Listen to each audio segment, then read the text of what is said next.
레위기 14장 1절에서 20절입니다.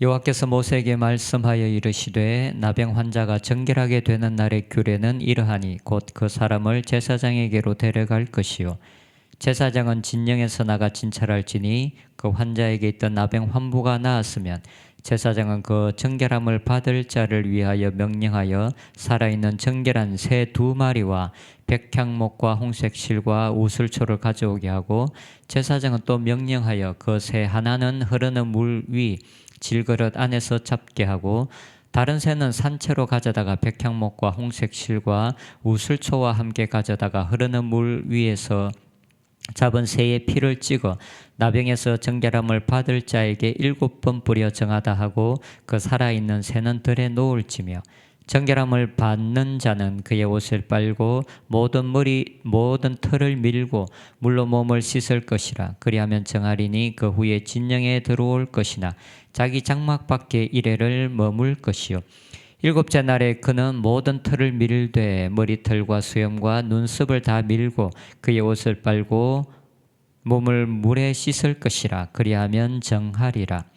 8째 날에 그는 흠없는 어린 순양 2마리와 1년 된 흠없는 어린 암양 1마리와 또 고운 가루 10분의 3 에바에 기름 섞은 소재물과 기름 1록을 취할 것이요 정결하게 하는 제사장은 정결함을 받을 자와 그 물건들을 회막뭇 여호와 앞에 두고 어린 순양 1마리를 가져다가 기름 1록과 아울러 속건제로 드리되 여호와 앞에 흔들어 요제를 삼고 그 어린 순양은 거룩한 장소 곧 속죄제와 번제물 잡는 곳에서 잡을 것이며 속건제물은 속죄제물과 마찬가지로 제사장에게로 돌릴지니 이는 지극히 거룩한 것이니라.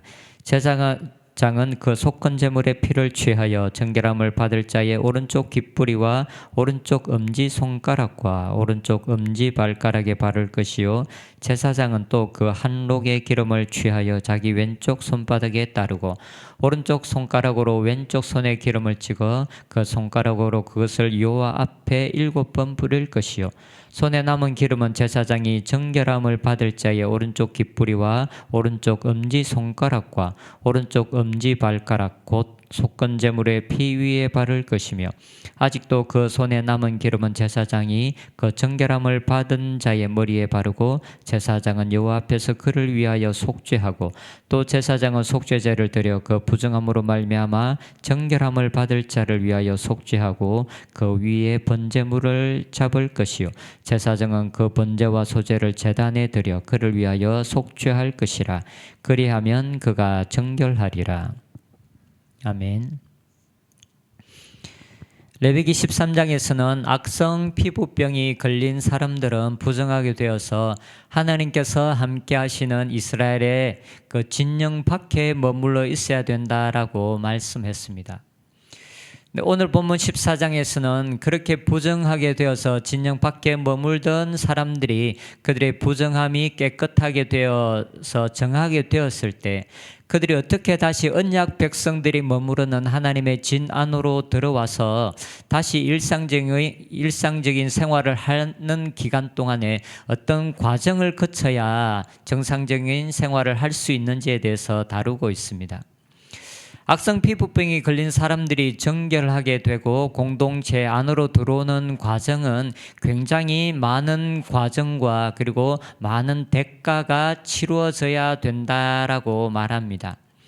첫 번째는 2마리의 새를 가져오게 합니다. 그래서 1마리는 죽여서 그 피를 질그릇 안에 물과 함께 섞습니다.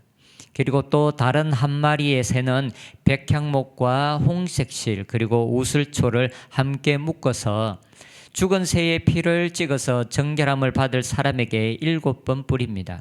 그리고 나머지 살아있는 1마리 새는 들에 놓아줍니다. 이렇게 되면 그가 먼저 정하게 된다라고 말합니다. 부정하게 된 사람을 정결하게 하기 위해서 사용되는 것 중에 한 가지는 우슬초입니다. 우슬초는 스폰지와 같은 역할을 해서 액체를 조금 저장할 수 있는 기능을 합니다. 그리고 향기가 나는 풀입니다. 이스라엘 백성들이 출애굽할 때 그 피를, 양의 피를 문지방에 바르라라고 했을 때 그때 사용한 것이 바로 이 우슬초입니다. 이후에 우슬초는 부정한 것에서 정결하게 될 때 사용되어지는 것을 상징합니다. 그래서 다윗은 바세바 사건으로 말미암아 죄를 지어 그가 범죄하고 부정하게 되었다라고 생각해서 자신의 죄를 고백하고 하나님께 용서를 구할 때 우슬초로 나를 정결케 하소서라고 고백합니다. 다윗은 자신이 하나님 앞에 죄를 지었을 때 자신이 하나님 앞에서 부정하게 된 것이라고 여기고 있습니다. 그래서 우슬초로 자신을 씻어달라고 말합니다. 죄의 용서를 정결하게 되는 것이라고 고백합니다.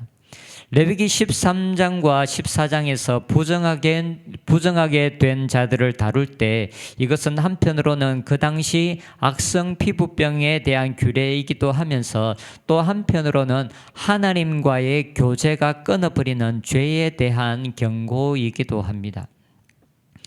세를 통해서 정결하게 되는 절차를 마친 이후에는 그의 옷을 빨고 그리고 모든 틀을 밀고 몸을 씻으라라고 말합니다.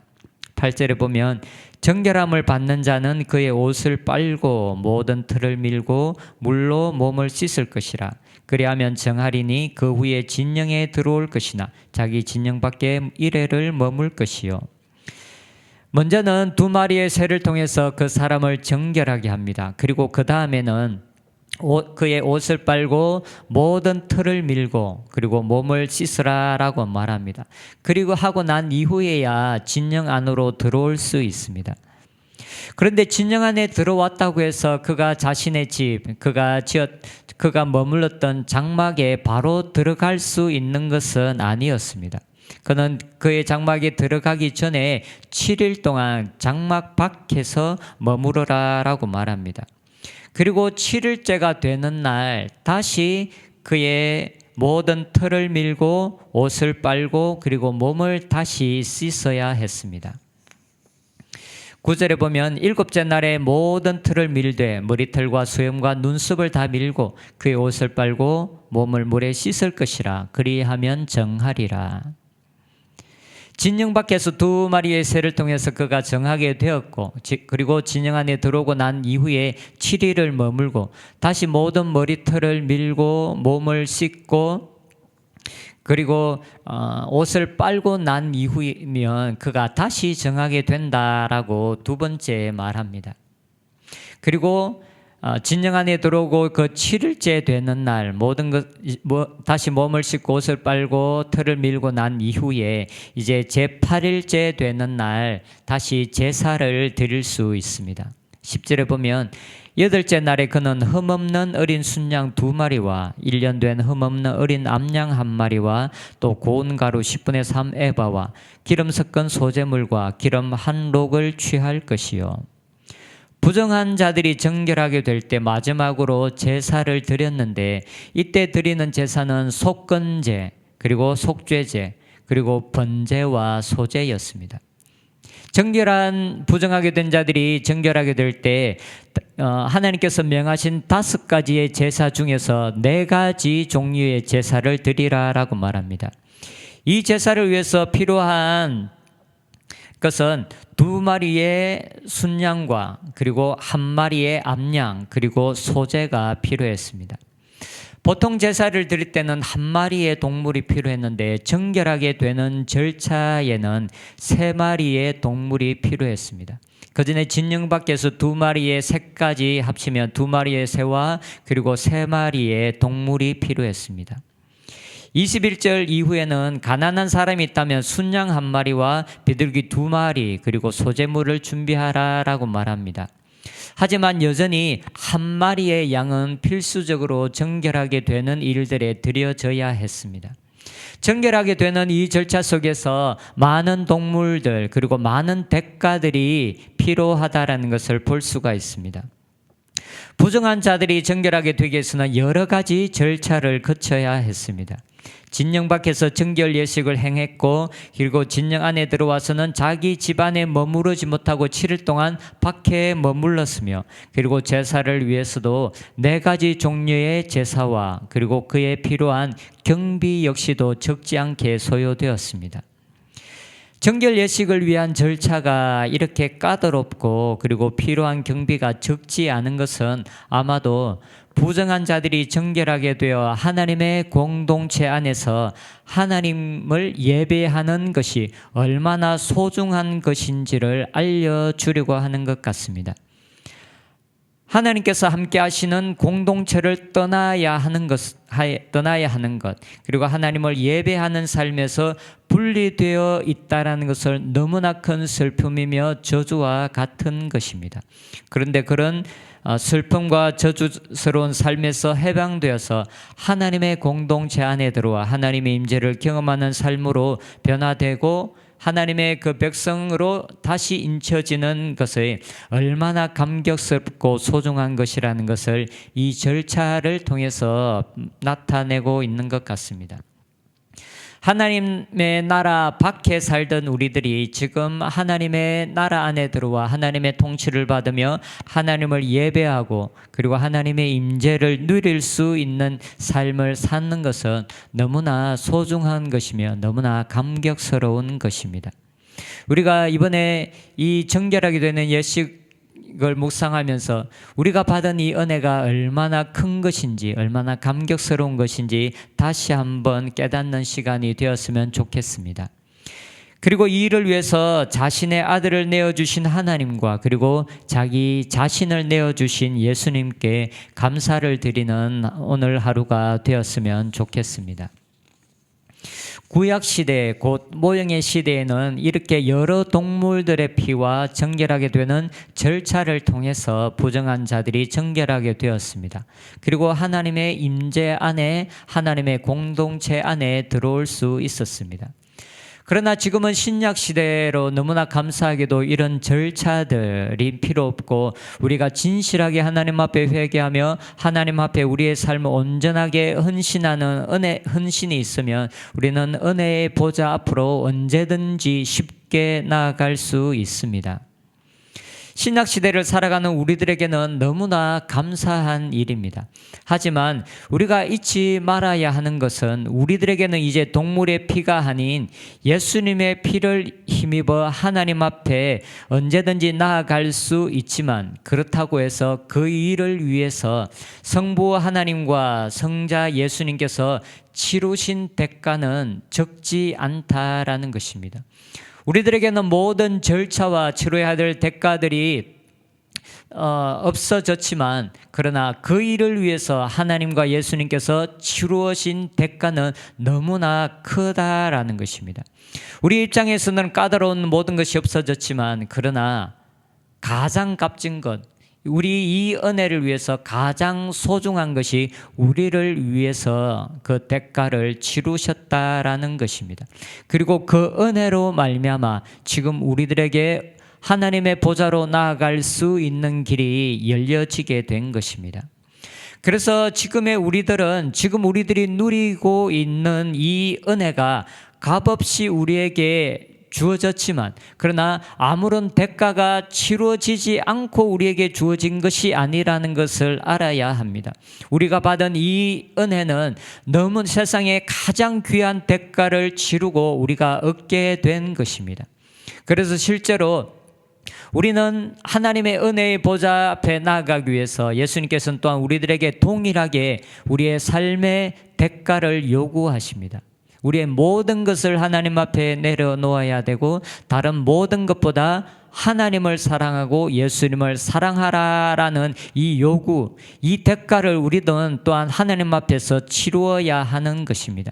구약에 이런 대가를 우리가 치르지 않아도 되지만 그러나 우리는 우리의 삶의 모든 것을 하나님 앞에 맡기고 하나님께서 말씀하시면 순종하겠다라고 우리의 삶의 주권을 하나님 앞에 양도하는 이 대가는 우리가 분명하게 치루어야 하는 것입니다. 그래서 예수님의 피로 정결하게 된 우리들은 언제든지 쉽게 정결한 삶과 부정한 삶을 왔다 갔다 하는 것이 아니라 지속적으로 정결한 삶을 지속적으로 살아갈 수 있도록 주의를 기울이고 지금 우리들의 삶을 헌신해 가는 저희들이 되었으면 좋겠습니다. 언제든지 예수님의 피를 의지함으로 은혜의 보좌 앞에 나아갈 수 있게 된 이 은혜가 얼마나 큰 것인지 우리가 하나님 앞에 깨달아 하나님 앞에 감사하고 예수님께 감사했으면 좋겠습니다. 그리고 이 은혜에서 떨어지지 않기 위해서 지속적으로 우리의 삶을 하나님 앞에 헌신하며 나아가는 저희들이 되었으면 좋겠습니다. 기도하겠습니다. 하나님 감사합니다. 우리가 세상에 어떤 대가를 치르더라도 하나님 앞에 나아갈 수 없는 자들이었지만 그러나 예수님께서 우리를 위하여 죽으심으로 그 은혜로 우리가 하나님의 은혜의 보좌 앞에 나아갈 수 있는 은혜를 누렸습니다.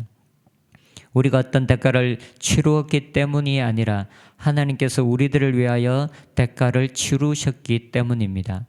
하나님, 이 은혜가 얼마나 큰 것인지 깨닫게 하여 주시옵소서.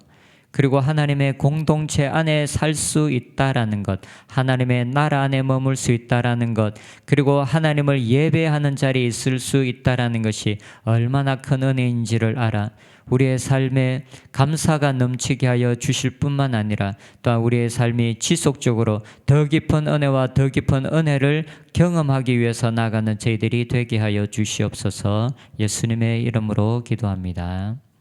아멘.